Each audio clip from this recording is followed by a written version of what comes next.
বন্ধুরা এই মুহূর্তে দেখতে পাচ্ছেন আমাদের আর্টিস্ট ম্যানকে। দাদা আপনার নাম কি?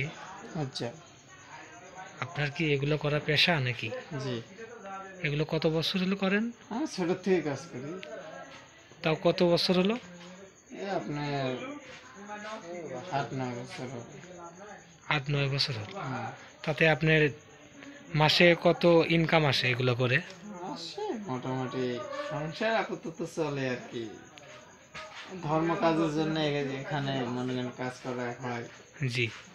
এই জন্য মনে করেন যে অতটা রেট ধরা হয় না। ও আচ্ছা। তো ভাইয়া আপনার এগুলো যে কাজ করেন তাতে আপনার মানে ডেলিভারি আসে কি আপনার কাছে? জি, ওই যে ওখানে আছে একটা প্রতিমা, আমি মূর্তির কাজ করি। তো তো বন্ধুরা দেখতে পাচ্ছেন ইনি কিন্তু মূর্তির কাজ করে। আর এ দেখুন ডেলিভারি দেওয়ার জন্য কিন্তু অলরেডি রেডি করে রাখছে। জি। তো বন্ধুরা ইতিমধ্যে আমরা কিন্তু আছি কুঠিবাড়ি বারুদি মন্দিরে। এখানে আমাদের এক যিনি ঠাকুর বানান সে ব্যক্তির কাছে আসলাম এবং তার বিষয়ে অনেক কিছু শুনলাম। যিনি এই মূর্তি তৈরি করেন এবং আর্টিস্ট তৈরি করেন। জি।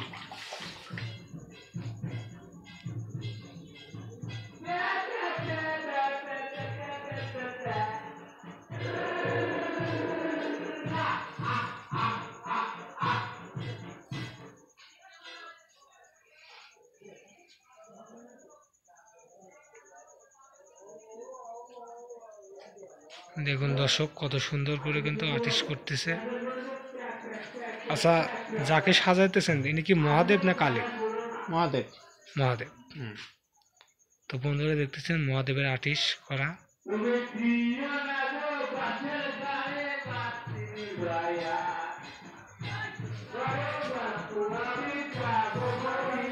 নারায়ণ দাদা কেমন আছেন ভাই? ভালো আছো?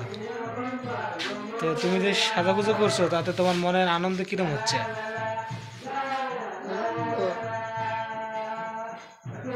ভালো। ভালো না? যাই। তো দর্শকরা আপনি দেখতে পাচ্ছেন চৈত মাসে কিন্তু চড়ক পূজা হয়।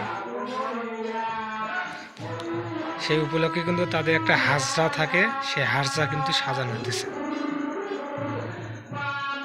এই সামনে দেখতে পাচ্ছেন এটি হচ্ছে কালী আর ইনি হচ্ছেন মহাদেব।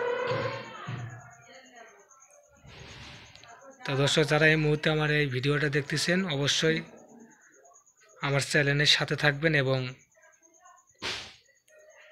সবাই আমাকে ভালোবাসা দিবেন, এটাই আপনাদের কাছে আশা। জি।